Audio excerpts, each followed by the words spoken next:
আটলান্টিকের ওপার থেকে স্পেনের শিরোপা জয়ের আনন্দের রেশ পৌঁছে যায় ঢাকা বিশ্ববিদ্যালয়ের টিএসসিতে।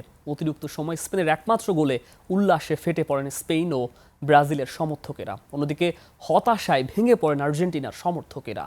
জয় পরাজয়ের সেই আবেগঘন মুহূর্তের চিত্র হাফিজুর রহমানের ক্যামেরায়, হাকিম মাহির রিপোর্টে।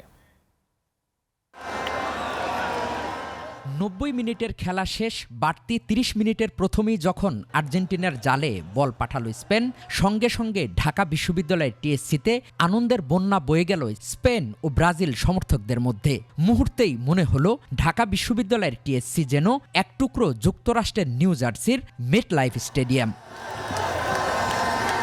চারদিকে তখন আনন্দ উন্মাদনা। ব্রাজিল আর স্পেনের দর্শকরা প্রতিপক্ষকে ঘায়েল করতে লাগলেন বিভিন্ন বাক্যবাণে।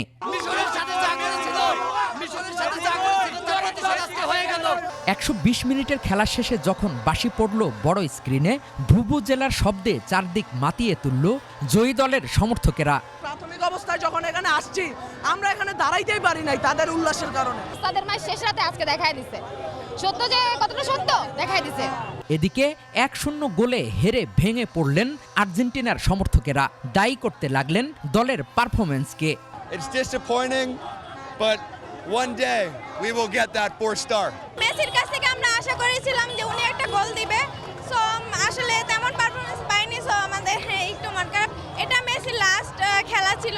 তবে আর্জেন্টিনার কিছু সমর্থক দৃঢ়ভাবে জানালেন, দল যাই খেলুক, প্রিয় দলের সাপোর্ট তারা আজীবন করবেন।